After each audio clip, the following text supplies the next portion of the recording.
อัน เบิ่งน้องเพิ่นบ่ เงียบ แล้ว แจ่มใสนี่ลืมกินมะพร้าวเลยทุกคนกินมะพร้าวก่อนกินแนวใดล่ะ กินอันนี้ ดูดเอ้า เอาน้องมันคาแหละโย ทอดก่อน ทอดก่อนบ่ ดูดอีก อยู่เอ้าขาเลยเนาะต้องไล่ก่อน คาใจอยู่ เบิ่งเด้อ เผาก็งามเนาะคนพาก็งามเนาะ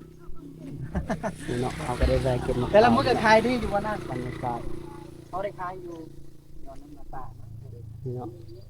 ก็คือบ้านนาไซก็คือบ้านที่โด่งดังในแข่งสารวัตรนะพี่น้องในเมืองสารวัตร หน่วยเศร้า5,000กับพ่อกินได้เด้อทุกคน เด้อผู้พาเนาะนะฮักกันเลยได้น้องเพิ่น เอาคือว่าดูดบ่ออกว่ะ ดูบอก มันมีแนวต้าน มีแนวตั้งดูดบ่ออก ผมมีแนวตันอุ้ยแสบหรือคือแบบมะพร้าวบานเท่า พาได้ขายดีอยู่บ่ ด้วยไปขาย อืม สารวัตรบ้านขาวนาไต ปีนี้ม .7 แล้วเนาะ ปงล่ำบนสาละวัน เออมีแต่คนงามๆเด้ เครื่องประเภทขนมบ่น้ำนี่ต่างๆ ตะกี้นี่เบาหมดก็เคยอยู่นี่ได้2ปีได้อยู่หมู่บ้าน นั่ นี่ นแหละเมื่อตะกี้เจ้าก็เคยอยู่นี่หรอ แม่นพวกนี้ยังน้อยๆอยู่ เอา น้องเขายังน้อยๆอยู่ เอา เขายังบ่ฮู้บ่จื้อเฮาแหละ แล้วไอ้หยังอยู่นี่อยู่กับบังนี่ข้าวล่ามบังข้าวล่ามบังข้าวล่ามบังข้าวล่ามบ้านนาไซมีเพลงได้ตรงนี้ เดี๋ยวเผาเนาะอันนี้ก็จะแม่นน้ำมันพี่น้องกล้วยก็มี มีแล้วผู้สาวนี่มากแซ่บเลยจะจับต้องเฮ้ยมะพร้าวคนน้อยนี่ โอ้ลืมไปกำลังถ่ายวิวอยู่ ตาแสบทั้งบังข้าวล่ามตาแสบทั้งมะพร้าวตาแสบทั้งคนพุ่นแหละ ว้าว อายุจักปีแล้วล่ะ อายุ16 ปี โอ้16 ปี อ๋อยังอ้อๆอยู่พอดีอยู่ ยังตาแพงอยู่เนาะ โอ้ยบ้านเฮานี่จะเป็นภาษายังบ่ ตากระตาก ระตาก ด้วย มะพร้าวเอิ้นไม่ได้เลยมะพร้าวคือกันบ่ หมออันนั้นต้วง ต้นอันนี้จ้ะปิดนี่ก่อน นี่ก่อน ได้ โอ้โห สุดหน้าจึงมา มันได้เอามานี่ได้แซ่บพอดีอันนี้น้องเลือกเองเนาะ ด้วย เราเลือกให้พิเศษเลยดีเลือกให้คนงานของเราบอกพอดีเลยแล้วว่าท่านพอดีคือกับหน้าตาคนกับท่านพอดีได้ยังเหียนอยู่เหียนของมโหพอดีอายุ16 ปีเนาะ17หรือ16ปี 16 ซื้อที่ใด ชื่อนก นก ด้วย น้องนกป้าก็สิบินงามคือนกอยู่บ่สิบินสูงอยู่บ่ ไปไทยเอาเด้อเอาบ่ได้ทำแล้ว ยอดเลยมาข่าวมาใส่ห้องก็เคยได้ยินแต่ว่าซื้อได้ทุกคน แม่น ผู้ใดที่เคยเลื่อน Facebook เคยเบิ่ง Facebook เนาะ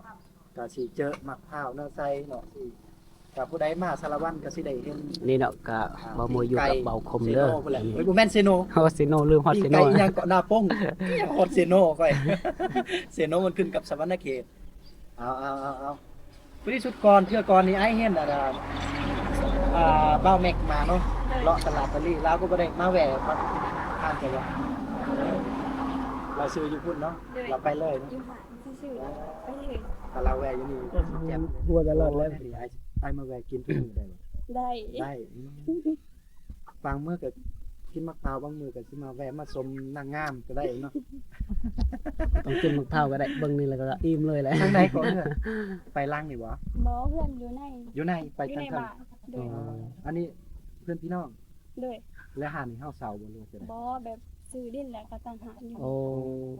โอ้ทางนี้นี่ดินพวกเจ้าหมดแหละ ด้วยให้กับแมน นี่เนาะตัวนี้เนาะแต่ว่าทางล่างบ่แม่น ทางร้านก็แมนเบิด ทางแม่นเบิดอันนี้ก็แม่นเบิดเพื่อนจ้ะบ่แม่น บอเพื่อนอันนั้นเพื่อนกับเขา เพื่อนไม่เท่า ด้วย อันนี้เพื่อนเพื่อนเจ้า เผ็ดค่ะ เพื่อนห้า ด้วย อนาคตมื้อหน้ามื้อใดก็เอาผัวมาเปิดห้านอยู่นี่ แม่นแหละแม่นแหละ ห่านเพิ่นกำลังเฮ็ดใหม่ๆเฮ็ดได้มาขายมะพร้าวเนาะ ด้ว เฮ็ ย ด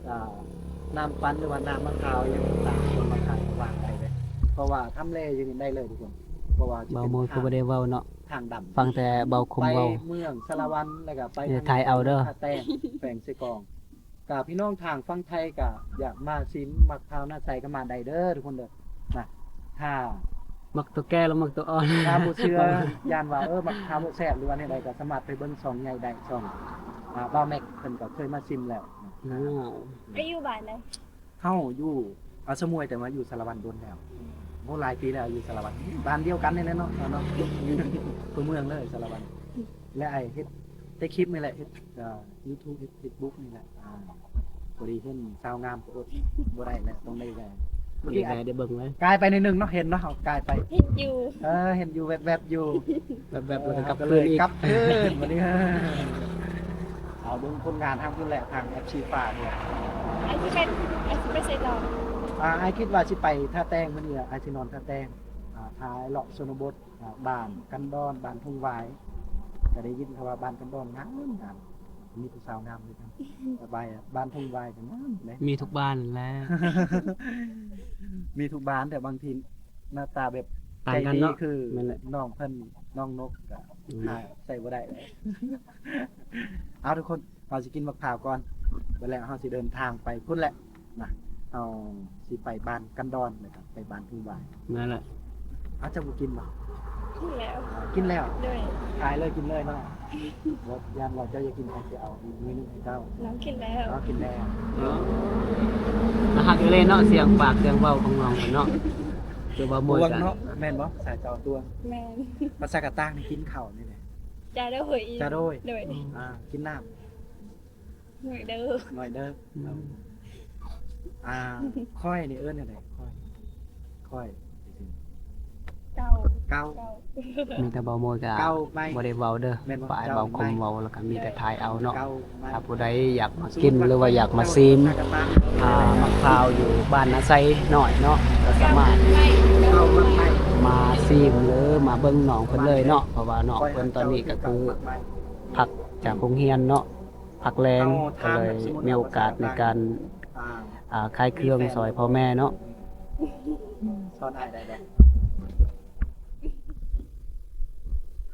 มันจากภาษาอยู่บ้านเฮานี่นะภาษาตะโอยกันนี่เนาะ บ่มีแต่ภาษากะตา ที่มีแต่ภาษากะตางเลย แล้วก็ภาษาประมาณเมื่อสำนักเลย ภาษาลาวกลาง สปนกับนาไซคือกันบ่ ด้วยคือกัน ประมาณนั้นแหละทุกคนเลยกินมะพร้าวก่อนจะในบ่แล้วได้เนาะน้องเพิ่น น้องเพิ่นบ่ เงียบ แล้ว ๆแจ่มใสนี่ลืมกินมะพร้าวเลยทุกคนกินมะพร้าวก่อนกินแนวใดล่ะกินอันนี้ ดูดเอ้า เอาน้องมันคาแหละโยๆ ทอดก่อน ๆทอดก่อนบ่ ดูดอีก ตัวอยู่เอ้าขาเลยเนาะต้องไล่ก่อน คาใจอยู่ เคยเบิ่งเพจอายอยู่บ่ นี่เนาะสาวนกเนาะในหมู่บ้านโอ้เสียงดีเนาะ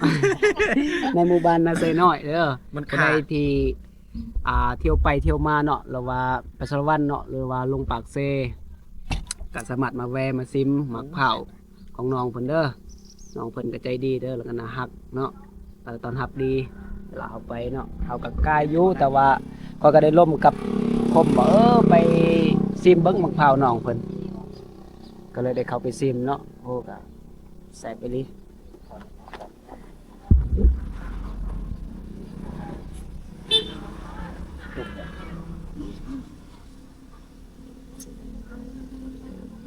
โอ้ยิ้มมาแล้วคนเบิ่งเลยเวลาเจ้ายิ้มเลยโอ้ย หลักหมื่นนั่นแหละ ติดตามเลย อย่างนั้นกดระยะเหรอวะ เพจ เป็ด YouTube นี่เขาเบิ่งบ่หลาย ดูไรเป็ดนี่หลักล้านไม่ได้กับเบิ่งของเรา กำลังเห็นใหม่ๆได้เดือนเดียว หลักล้านหลักแสน เดี๋ยวไอ้ขออนุญาตลงแอปสีฟ้าได้เนาะไปเปลี่ยนได้เนาะเดี๋ยวเปล่ามาช่วยมาอุดหนุนแลกกันหน่อยน่าสิพามีงานในหลายคนมา แม่น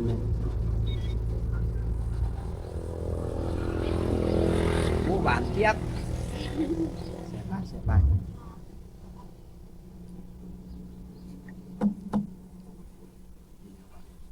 เอาหน่อยเอาหน่อย เอาแล้ววันนี้เฮาอยากกินไหนเห็นได้ล่ะ ขาเอา หาเอาเนาะ ด้วย เออ เราต้องกินน้ำให้หมดก่อนประมาณนี้แหละเกือบแล้วครึ่งหนึงเลยทุกคนหมดแล้วบ่จอน ยัง เมาเลยเจ้าเมาหันเลย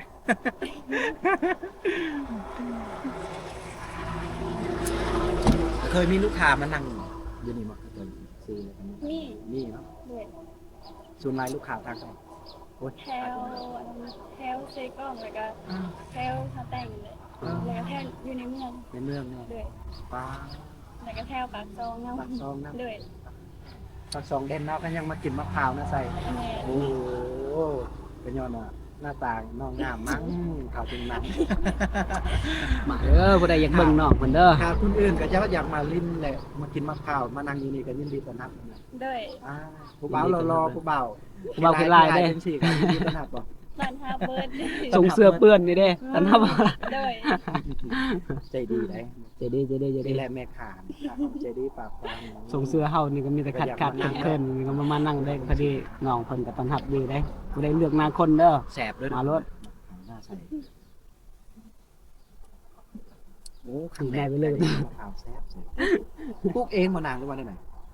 เรียกว่า ปลูกเอง ปลูกเองเนาะแสดงว่ามะพร้าวพ่อแม่ปลูกไว้ที่ ด้วย เมื่อหมู่บ้านเฮานี่ก็มีแต่มะพร้าวในลายสุดเนาะ ด้วย ตุ๊บคือทางล่างเจ้านี่ประมาณอายุได้จักปีแหละตอนนี้เบิ่งมะพร้าว เบา บ่ฮู้เนาะเกิดมาก็เห็นมะพร้าวแล้ว ด้วย เอากรณีสมมุติว่าเวลาเขาเลิกเนี่ยเอาไว้อยู่ไทยเกิดเขา เอาอย่างนี้นี่เลย เอาเมียอยู่นี่ก็ล็อกไว้ ด้วย อย่าเด้อคนที่รักอีก เบิ่งอยู่กองนี่มีหลักฐานเด้อครับถ้าบ่ได้เป็นหยังบ่เขาล็อกไป โอเคมีแต่ว่าประมาณ3โมงเนาะมื้อนี้และอยู่นำกันจังหน่อย เพ พ ราะ อ ว่า พอยนี่ก็ เจ จะ อไม้ มา เท้าแน่ตรงนี้นะ ถึงไปทางนี้ สิกินก่อน กิน มืดค่ำเลยจังหน่อยบ่ได้ คอยฮอดหลักหมื่นก็ดีใจแล้วนี่ 1 โมงเลย ต้องขอโทษ FC หลายๆเนาะคือเบาโมนบ่ได้ถามน้องเนาะกับปะให้เบาคมเป็นผู้ถามเนาะแบบเบาโมนมีแต่ทายน้องเพิ่นก็แล้วแหละ ตัวนั้นบ่แม่นพี่น้อง เด้อมะพร้าว กระเจ้า ฮะ หานที่คือนี่ไง พี่น้อง พี่น้องบ่ กันถามเนาะ ลูกคนนั้นลูก เป็นเด็กที่ผู้ชาย นี่หลายคน เป็นวัด เป็นอาทิตย์แหละบ่สบาย โอ้อยู่ในเขามีผู้ชายอีก ด้วย เธอหน้าจะไปสัมผัส แห้งลาย แห่งหลาย ด้วยน้องแล้วก็นี่ สมมุติว่าถ้าเขาไปสัมผัสเขาจะสิเบิ่งบ่ บ่ ว่า เป็นหยัง เขาแห้งอยากให้สัมผัสเนาะ ด้วย อยากให้ ลูกค้าไปแวะไปซื้อ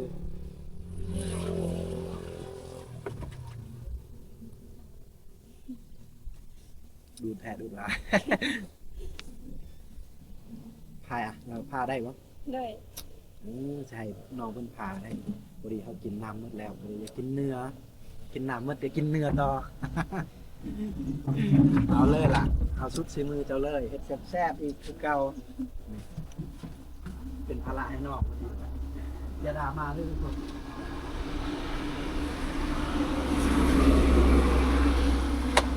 คือเบาโมนบ่ได้เว้าหยังเด้อก็คือปะให้เบาคมเป็นผู้เว้าเนาะทุกคนที่เขามาเบิ่งมาชมเนาะก็สามารถผู้ใดที่ขึ้นสารวัตรเนาะหรือว่าลงปากเซแต่สารวัตรเนาะก็สามารถมาแวะอาหารของสาวนกนะเด้อ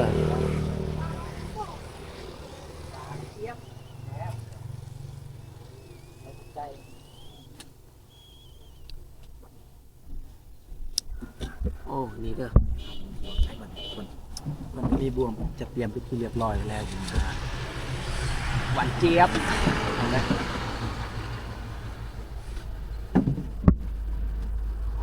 เอากินมะพร้าวก่อนเด้อทุกคนเด้อกินมะพร้าวน้องนก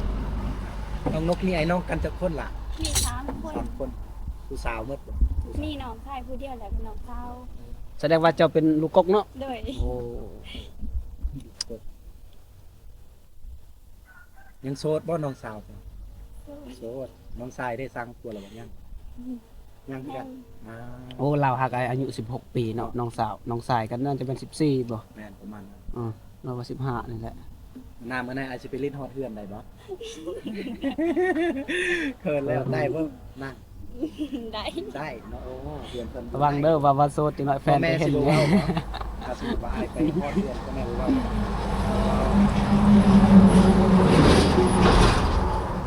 อย่าแม่สิว่าโอ้คนมาได้ใส่อีกเอ้าเฮ้ยเฮ็ดอะไรพูดได้ล่ะเซตบัดนี้พูด สองมือลูก เป็นเรื่องนึงจับกองอยู่ทุกคนเอาดูดข้าวก่อน สอบเขาอยู่นี่ ไม่โดน 11 12แล้วก็ตอนนี้ก็ดนแหละบ่ได้เข้าไปแวะบ่ได้เข้าไปเบิ่ง เวลาไปตลาดก็ไปเมืองเนาะเมืองสารวัตรเนาะ โดน แซ่บ เอานี่บ่ ไปกินหมดเสิร์ฟจีบมาเบิ่งเด้อน้องเพิ่นเด้อบ่ได้สนใจเด้อพังไทยพังลาวก็ดีหมดเนาะจับกอบยานคือกันเลยถึกเมียหมู่นี่โอ้ยแม่อยู่ได้เมียเขาบางคนสมัยนี้ก็งามได้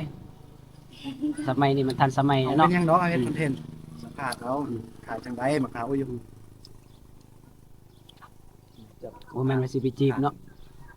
สัมภาษณ์ว่าเป็นจังไดแม่ขาก็ให้แต่ขายตัวอีกบ่ ค่อยอายเนาะค่อยไปนํเจ้าซื่อๆได้สำนี้ค่อย ว่าอาย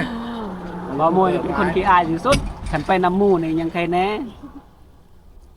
อันนี้ก็ดีใจแล้วสิได้ไปนำเบาคมเลย ถ้าบ่ได้ไปนำลาวคือเบามวยบ่กล้าสิเข้าไปกินมะพร้าวมะพร้าวแบบไม่ต้องไปไกลๆเลย ในใจอยากไปกินอยู่อยากไปถ่ายอยู่แต่อาย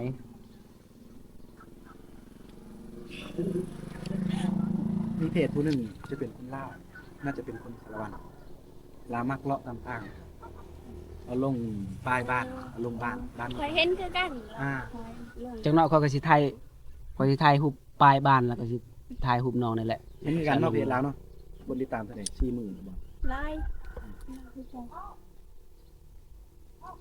คอนเทนต์อายนี่มักไปชนบท จะเว้าภาษาเจ้าเพราะว่าเขาอ อย่า ยู่ เว้าจนได้เราเว้าภาษาเขาภาษาเขาเองจะบ่ฮู้